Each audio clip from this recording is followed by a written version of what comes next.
नमस्कार दोस्तों, अतुल्य भारत पॉलिटिकल साइंस के यूट्यूब चैनल पर आपका हार्दिक स्वागत है। दोस्तों, हम समानता का अधिकार पढ़ रहे थे और समानता के अधिकार के अंतर्गत हमने अनुच्छेद 14 कंप्लीट कर लिया था। दोस्तों, आज हम अगला अनुच्छेद पढ़ने जा रहे हैं। इसमें अनुच्छेद 15। अनुच्छेद 15 में बताया गया है दोस्तों, भेदभाव का प्रतिषेध या भेदभाव का निषेध। भेदभाव का निषेध। दोस्तों, भेदभाव के निषेध की यदि बात करें तो इसमें ये कहा गया है कि सबसे पहली बात बताई गई है अनुच्छेद 15 क्लोज 1 में। अनुच्छेद 15 क्लोज 1 में बताया गया कि राज्य अपने नागरिकों के साथ, अनुच्छेद 15 क्लोज 1 में बताया गया कि राज्य अपने नागरिकों के साथ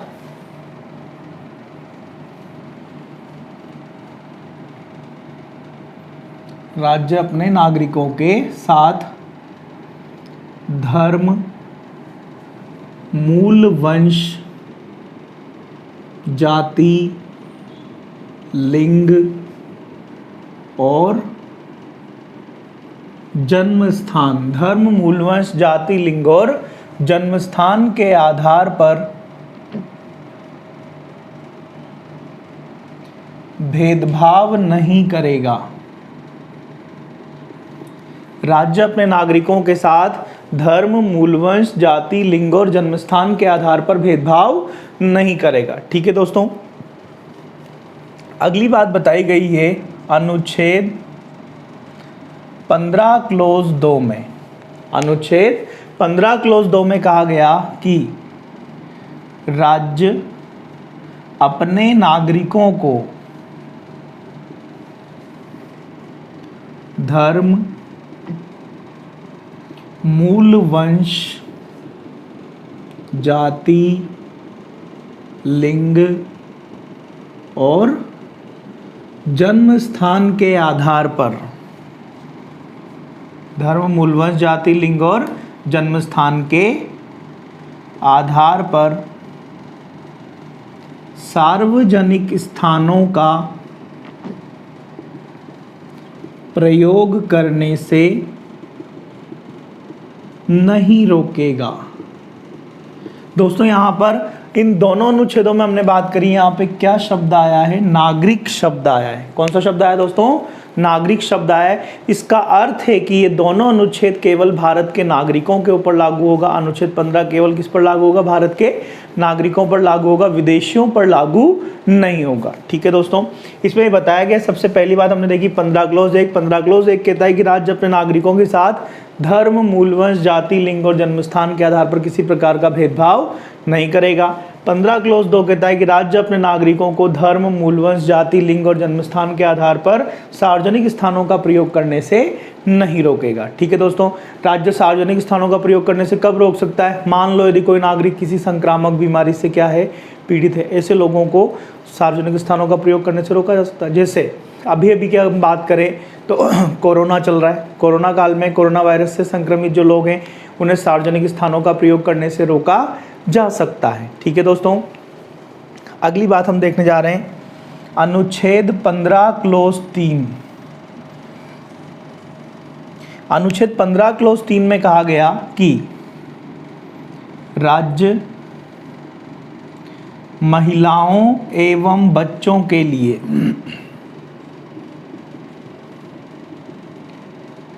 विशेष व्यवस्था बना सकता है।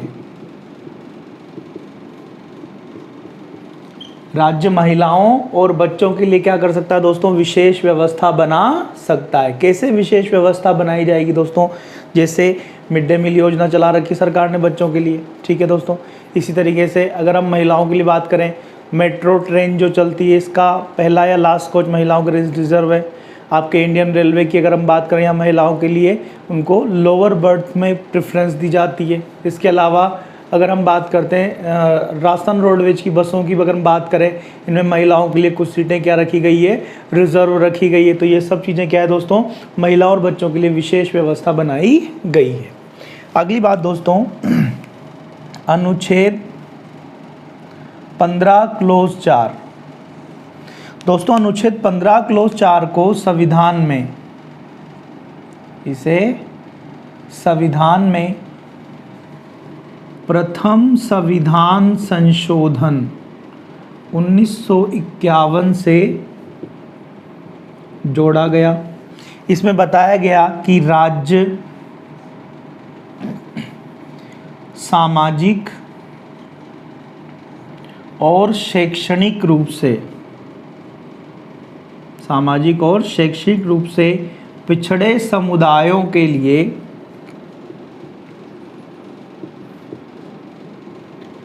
विशेष व्यवस्था बना सकता है, विशेष व्यवस्था बना सकता है। दोस्तों चंपाकम दोराई राजन 1951 का जो केस आया था, उस केस में सुप्रीम कोर्ट ने ये जो शिक्षण संस्थाओं में जो आरक्षण दिया गया था पढ़ने के लिए, उस आरक्षण को क्या कर दिया था, शून्य घोषित कर दिया था। उसके प्रभाव को शून्य करने के लिए ही संविधान में पहला संविधान संशोधन करके 15 क्लोज 4 क्या किया गया, जोड़ा गया था। ठीक है दोस्तों, अगली बात हम एक बार इनको देख लेते हैं, इसके बाद फिर हम वापस से क्या करेंगे, आगे बढ़ेंगे थोड़ा सा, और एक सेक्शन और बचा हुआ है इसमें। अनुच्छेद 15 में कहा गया भेदभाव का निषेध। इसमें 15 क्लोज 1 कहता है कि राज्य अपने नागरिकों के साथ 5 आधारों पर किसी प्रकार का भेदभाव नहीं करेगा। ये 5 आधार क्या है दोस्तों, धर्म, मूलवंश, जाति, लिंग और जन्म स्थान। आगे कहा गया है 15 क्लोज 2 में कि राज्य अपने नागरिकों को धर्म, मूलवंश, जाति, लिंग और जन्मस्थान के आधार पर सार्वजनिक स्थानों का प्रयोग करने से नहीं रोकेगा। तीसरी बात बताई गई दोस्तों 15 क्लोज 3 में राज्य महिलाओं एवं बच्चों के लिए विशेष व्यवस्था बना सकता है।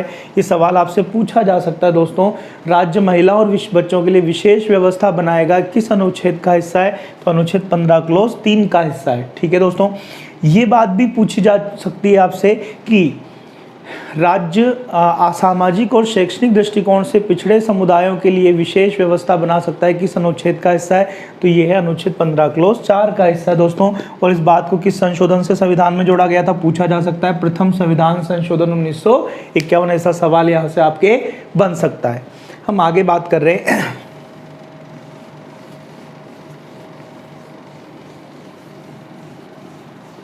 अनुच्छेद 15 क्लोज 5।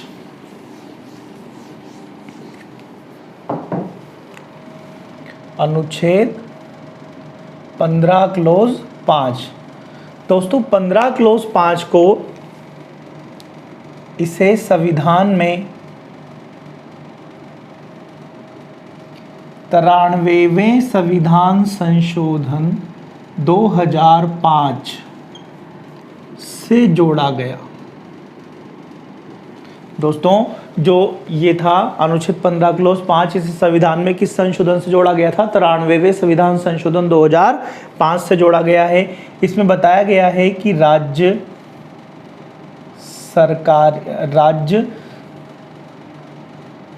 सामाजिक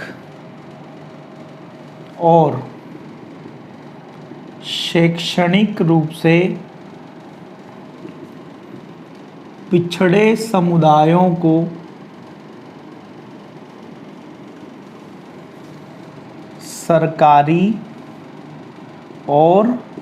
सरकारी के साथ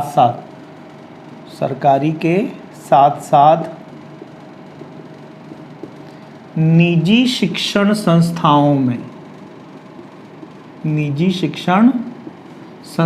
में आरक्षण दे सकता है, किसको छोड़कर, अल्पसंख्यक शिक्षण संस्थाओं को छोड़कर। तो दोस्तों ये कहा गया अनुच्छेद 15 क्लोज 5 में कि राज्य 15 क्लोज 5 को जोड़ा गया था संविधान में 93वें संविधान संशोधन 2005 से, और इसमें ये कहा गया कि राज्य सामाजिक और शैक्षणिक रूप से पिछड़े समुदायों को केवल सरकारी शिक्षण संस्थाओं में नहीं, सरकारी के साथ साथ निजी शिक्षण संस्थाओं में भी क्या कर सकता है, आरक्षण दे सकता है। पर यहाँ अल्पसंख्यक शिक्षण संस्थाओं में आरक्षण नहीं दिया जा सकता। ठीक है दोस्तों, अगली बात बताई गई है अनुच्छेद 15 क्लोज 6। दोस्तों 15 क्लोज 6 जो है ये आपके लिए बहुत महत्वपूर्ण है, पूछा जा सकता है यहाँ से सवाल आपको। इसे 103वें संविधान संशोधन 2019 से संविधान में जोड़ा गया।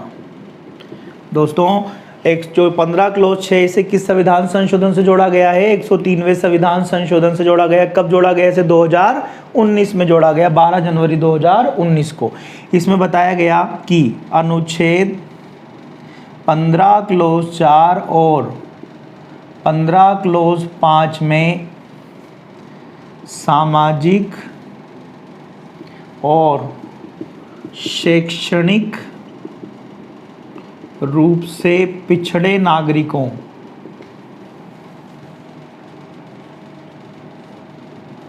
के साथ साथ आर्थिक रूप से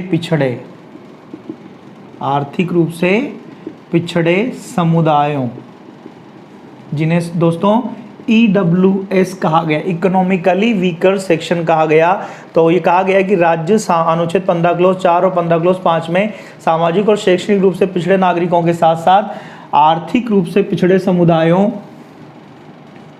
को भी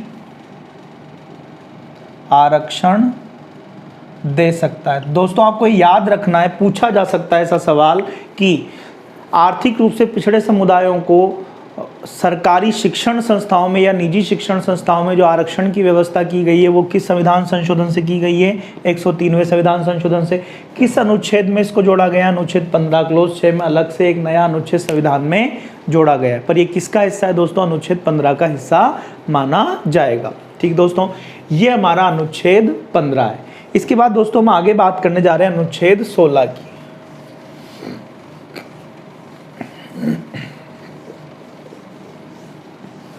अनुच्छेद 16 समानता के अधिकार का तीसरा महत्वपूर्ण अनुच्छेद है दोस्तों। ये इनसे सवाल बनने की संभावना हमेशा रहती है। तो हम देखने जा रहे हैं अनुच्छेद 16। अनुच्छेद 16 में बताया गया सार्वजनिक नौकरियों में या लोक नियोजन में अवसर की समानता, सार्वजनिक नौकरियों में या लोक नियोजन में अवसर की समानता। दोस्तों सार्वजनिक नौकरियां कहो या लोक नियोजन कहो, दोनों का अर्थ यहाँ क्या होगा? एक ही माना जाएगा। ठीक है दोस्तों, तो इसमें बताया गया है कि सार्वजनिक नौकरियों में या लोक नियोजन में अवसर की क्या होगी? समानता होगी। ठीक है दोस्तों, हम आगे बात करने जा रहे हैं। अनुच्छेद 16 में पहली बात बताई गई है अनुच्छेद 16 क्लोज 1 में। अनुच्छेद 16 क्लोज 1 में कहा गया कि राज्य अपने नागरिकों के साथ, दोस्तों यहाँ भी किसकी बात हुई है? नागरिकों की बात हुई है। मतलब अनुच्छेद 16 भी किसके ऊपर लागू होगा दोस्तों? नागरिकों के ऊपर लागू होगा, विदेशियों पर लागू नहीं होगा। तो कहा गया कि राज्य अपने नागरिकों के साथ सार्वजनिक नौकरियों में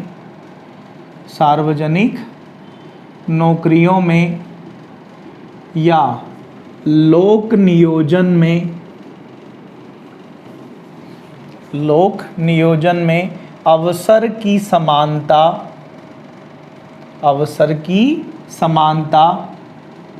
स्थापित करेगा। राज्य अपने नागरिकों के साथ सरकारी नौकरियों में या लोक नियोजन में अवसर की समानता स्थापित करेगा।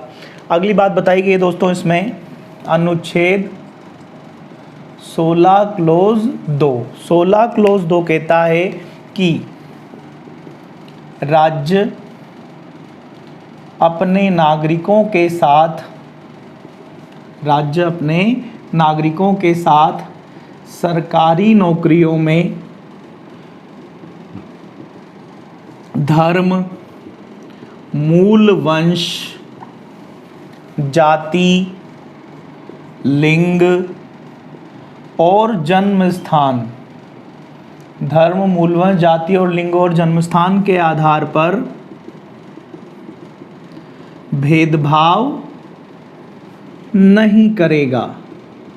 राज्य अपने नागरिकों के साथ सरकारी नौकरियों में 5 आधारों पर क्या नहीं करेगा दोस्तों? भेदभाव नहीं करेगा। कौन कौन से 5 आधार?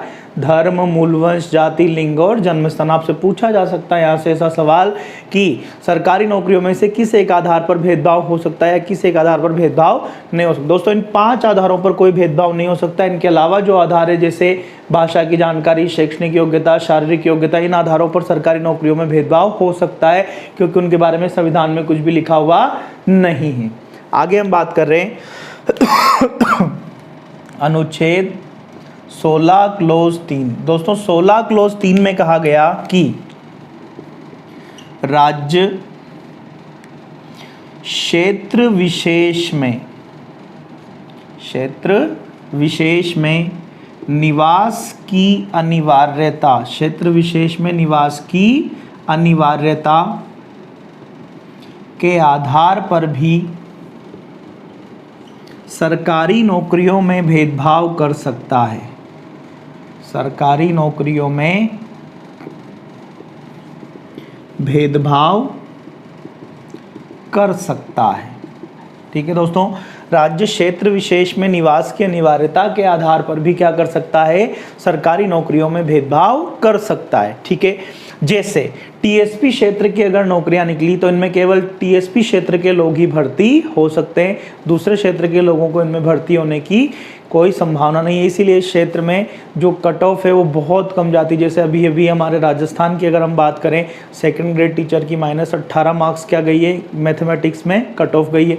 उसका कारण यही प्रावधान है 16 क्लोज 3 जो कहता है कि क्षेत्र विशेष में निवास की अनिवार्यता के आधार पर भी सरकारी नौकरियों में क्या किया जा सकता है? भेदभाव किया जा सकता है। अगली बात बताई गई दोस्तों अनुच्छेद 16 क्लोज 4। 16 क्लोज 4 में कहा गया कि राज्य सामाजिक और शैक्षणिक रूप से पिछड़े समुदायों को सरकारी नौकरियों में आरक्षण दे सकता है। सरकारी नौकरियों में क्या दे सकता है दोस्तों? आरक्षण दे सकता है। तो दोस्तों जो आरक्षण दिया गया है सरकारी नौकरियों में उसका आधार कौन सा अनुच्छेद है? 16 क्लोज 4। जबकि शिक्षण संस्थाओं में जो पढ़ने के लिए आरक्षण दिया गया इसका आधार क्या? अनुच्छेद 15 क्लोज 4 और 15 क्लोज 5। ठीक है दोस्तों, 15 क्लोज 4 में तो सरकारी शिक्षण संस्था है और 15 क्लोज 5 में सरकारी और निजी दोनों शिक्षण संस्थाओं को शामिल किया गया रिजर्वेशन के लिए। पढ़ने के लिए रिजर्वेशन 15 में है और नौकरियों का आरक्षण अनुच्छेद 16 में। आपको ये बात याद रखनी है, ऐसा सवाल आपसे यहाँ पूछा जा सकता है। अगली बात हम करने जा रहे हैं, उससे पहले हम एक बार इसको फिर से देख लेते हैं। अनुच्छेद 16 सार्वजनिक नौकरियों में या लोक नियोजन में अवसर की समानता। इसमें पहली बात बताई गई अनुच्छेद 16 क्लोज 1 में कहा गया कि राज्य अपने नागरिकों के साथ सार्वजनिक नौकरियों में या लोक नियोजन में अवसर की समानता स्थापित करेगा। दूसरी बात बताई गई 16 क्लोज 2 में राज्य अपने नागरिकों के साथ सरकारी नौकरियों में धर्म, मूलवंश, जाति, लिंग और जन्मस्थान, कितने आधार हो गए दोस्तों? 5 आधार हो गए। इन 5 आधारों पर भेदभाव नहीं करेगा। तीसरी बात बताई गई 16 क्लोज 3 में राज्य क्षेत्र विशेष में निवास की अनिवार्यता के आधार पर भी क्या करेगा? सरकारी नौकरियों में भेदभाव कर सकता है। 16 क्लोज 4 कहता है कि राज्य सामाजिक शैक्षणिक रूप से पिछड़े समुदायों को सरकारी नौकरियों में क्या दे सकता है? आरक्षण दे सकता है। हम आगे बात करने जा रहे हैं दोस्तों अनुच्छेद 16 के अंदर ही, अनुच्छेद 16 क्लोज 4A।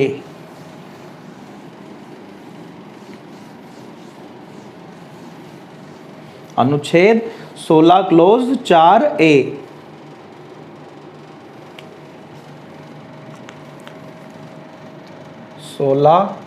क्लोज 4A दोस्तों, इसे संविधान में 77वें संविधान संशोधन 1995 के द्वारा जोड़ा गया था,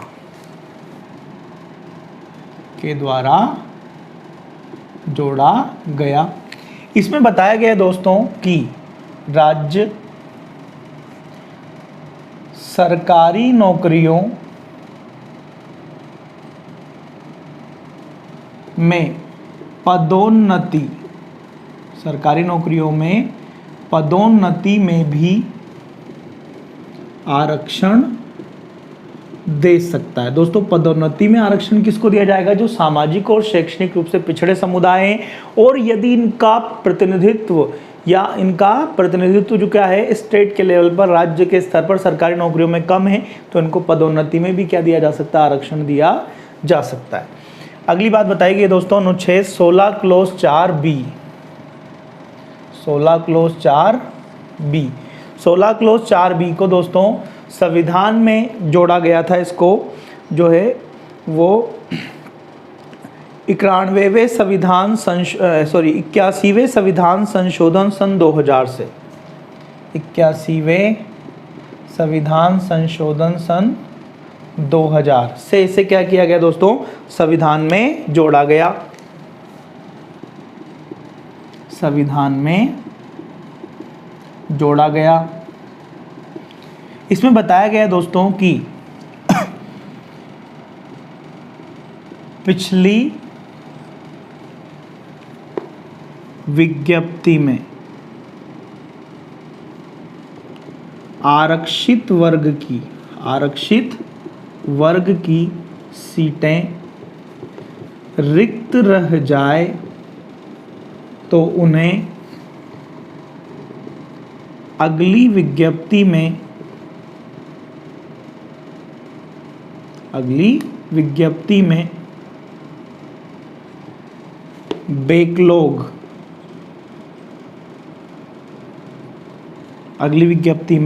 बैकलॉग के माध्यम से सामान्य वर्ग से भरा जा सकता है। मतलब दोस्तों ये कहा गया कि मान लो रिजर्व कैटेगरी की 50% सीटें थी, इनमें से 10% सीटें खाली रह गई, कैंडिडेट मिले ही नहीं। ऐसी कंडीशन में इन 10% सीटों को अगली जो वैकेंसी निकलेगी, अगली जो विज्ञप्ति आएगी, उसमें बैकलॉग इनको कहा जाएगा, यानी कि पिछली भर्ती की वैकेंसी कहा जाएगा। और इसके माध्यम से क्या किया जा सकता है दोस्तों? इनको सामान्य वर्ग से भरा जा सकता है अगली वैकेंसी में। अब इनको रिजर्व कैटेगरी की सीटें नहीं माना जाएगा। ये बताएगी बात अनुच्छेद 16 क्लोज 4 बी में। अगली बात बताइए दोस्तों, अनुच्छेद 16 क्लोज 5, 16 क्लोज 5 में कहा गया है कि यदि किसी धार्मिक संस्था का प्रबंधन सरकार कर रही है तो प्रबंधन करने वाला अधिकारी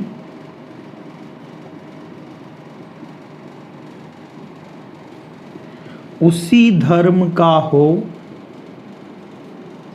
ऐसा अनिवार्य नहीं है, ऐसा अनिवार्य नहीं। मतलब दोस्तों अगर सरकार किसी धार्मिक संस्था का प्रबंधन करती है तो सरकार की तरफ से जो मैनेजमेंट करने वाला व्यक्ति वो किसी भी धर्म का व्यक्ति हो सकता है। यहाँ धर्म के आधार पर उस अधिकारी के साथ भेदभाव नहीं किया जा सकता। ये हमारा अनुच्छेद 16 है।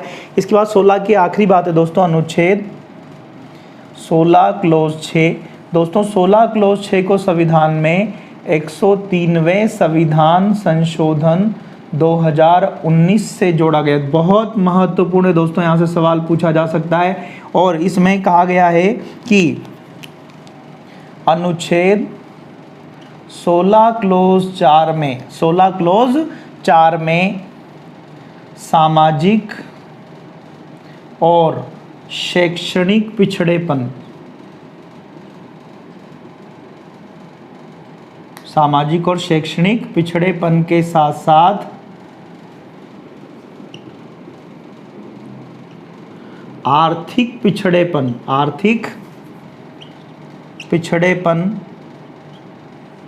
के आधार पर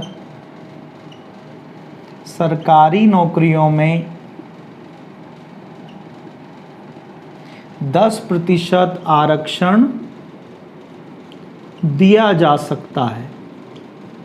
दोस्तों ये कहा गया है 16 क्लोज 6 में 103वें संविधान संशोधन 2019 से जोड़ा गया। इसमें बताया गया कि 16 क्लोज 4 जो हमने पढ़ा था कि राज्य सामाजिक और शैक्षणिक रूप से पिछड़े समुदायों को सरकारी नौकरियों में आरक्षण दे सकता है, उसके अंदर एक बात और शामिल करने के लिए कहा गया है कि भाई सामाजिक और शैक्षणिक पिछड़ापन तो पहले से ही था, अब आर्थिक पिछड़ेपन के आधार पर भी सरकारी नौकरियों में कितना आरक्षण दिया जा सकता है, 10% आरक्षण दिया जा सकता है। जो सवर्ण समुदाय का आरक्षण है 10%, वो इसी का हिस्सा है, 16 क्लोज 6 का हिस्सा है। सवाल पूछा जा सकता है किस संशोधन से जोड़ा गया है, पूछा जा सकता है कितने प्रतिशत आरक्षण दिया है, पूछा जा सकता है किस समुदाय को आरक्षण दिया गया, ये बात आपसे सवाल में पूछी जा सकती। ठीक दोस्तों, यहां हमारा अनुच्छेद 16 क्या हो जाता है, कंप्लीट हो जाता है। इसके बाद दोस्तों अनुच्छेद 17 और 18 जो है इनकी बात हम अगले वीडियो में करेंगे। आप दोस्तों याद रखना, समानता का अधिकार हमने पढ़ा है और समानता के अधिकार में हम अनुच्छेद 14 पढ़ चुके हैं, अनुच्छेद 15 पढ़ चुके हैं, अनुच्छेद 16 पढ़ चुके हैं। ठीक है दोस्तों, तो आप लोग ये बात ध्यान रखें कि जो हमने पढ़ा है इसे आप ध्यान से 2-3 बार देख सकते हो। कोई समस्या है तो आप हमें कमेंट में बता सकते हो, हम अगले वीडियो में उस समस्या को क्या कर देंगे दोस्तों, सोल्व कर देंगे। और दोस्तों आप लाइक, सब्सक्राइब और शेयर जरूर करें ताकि उन लोगों को जो पढ़ नहीं सकते, कोचिंग नहीं कर सकते, ऐसे लोगों को भी क्या मिले, बेनिफिट मिले। धन्यवाद दोस्तों।